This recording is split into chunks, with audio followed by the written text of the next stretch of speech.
नमस्ते, मेरा नाम सोनल है और आप देख रहे हैं ऑर्डिनरी। मुंबई सेशन कोर्ट ने रेप के एक मामले की सुनवाई करते हुए एक बहुत अहम बात कहा कि घटनास्थल से कॉन्डम मिलने का ये मतलब नहीं कि कंसेंट के साथ सेक्स हुआ।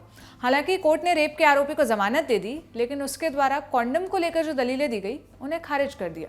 इंडिया टुडे से जुड़ी विद्या की रिपोर्ट के मुताबिक रेप का आरोपी नेवी में काम करता है। नेवी के ही एक अन्य साथी और उनकी पत्नी के साथ एकोमोडेशन शेयर करता था, यानी एक ही घर में दो नौसेना कर्मी साथ रहते थे। आरोपी पर अपने ही साथी की पत्नी के रेप का एलिगेशन लगा है। पुलिस को की गई शिकायत के मुताबिक 23 अप्रैल को महिला का पति 5 महीने की ट्रेनिंग के लिए केरल चला गया था। इस दौरान महिला एकोमोडेशन के अपने हिस्से में अकेले रहती थी। 29 अप्रैल को आरोपी काफी खुश नजर आ रहा था। उसने महिला को चॉकलेट खाने के लिए दी। रात में महिला को तेज सिरदर्द शुरू हो गया। आरोपी महिला के पास गया और उसकी तबीयत के बारे में पूछा। महिला ने उससे सिरदर्द की दवा मांगी, जो आरोपी के पास नहीं थी। महिला का आरोप है कि इसी के कुछ देर बाद आरोपी ने महिला का मुंह दबाया और उसका रेप किया।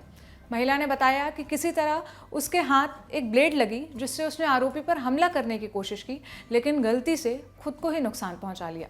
आरोपी ने फिर महिला को धमकी दी कि अगर वो अपने पति को कुछ भी बताती है तो उसके पति को झूठे आरोपों में फंसा देगा। हालांकि महिला ने आरोपी की बात नहीं सुनी और घटना की जानकारी अपने पति को दी। उसका पति तुरंत घर आया और पुलिस में शिकायत दर्ज कराई। इस मामले में जांच के बाद पुलिस ने चार्जशीट भी फाइल कर दी है और इधर आरोपी ने जमानत अर्जी भी कोर्ट में डाल दी। इस याचिका पर मुंबई की सेशन कोर्ट में सुनवाई हुई। आरोपी का पक्ष रख रहे वकील नीलेश दलाल ने कहा कि आरोपी को फंसाया जा रहा है गलत एलिगेशन के तहत। उन्होंने दावा किया कि घर पर एक अन्य व्यक्ति भी मौजूद था, इसलिए पॉसिबल नहीं कि इस तरह का क्राइम हुआ हो।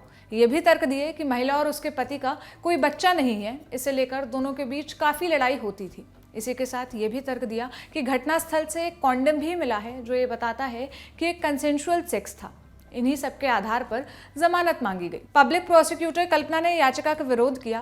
कहा कि भले ही जांच पूरी हो गई हो, लेकिन इस बात की पूरी संभावना है कि आरोपी विक्टिम और उसके पति को धमकी दे सकता है। दोनों पक्षों की दलीलें सुनने के बाद जज ने ऑब्जर्व किया कि महिला की शिकायत यह है कि आरोपी ने उसके पति की गैर मौजूदगी में उसका फायदा उठाया है।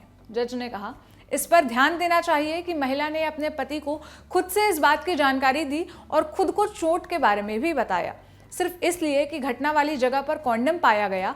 इस नतीजे पर आने के लिए पर्याप्त नहीं है कि शिकायतकर्ता की सहमति के साथ आरोपी से संबंध बने थे।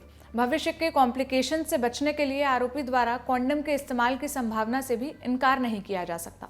इसके बाद कोर्ट ने यह ऑब्जर्व किया कि जांच पूरी हो गई है, चार्जशीट भी फाइल कर दी गई है। मामले की मेरिट को डिसाइड करने में वक्त लगेगा, इसलिए आरोपी को अनिश्चित काल के लिए जमानत देने से मना नहीं किया जा सकता। और इसी के साथ मुंबई एडिशनल सेशंस जज संजय श्री धरत ने आरोपी को जमानत की मंजूरी दे दी।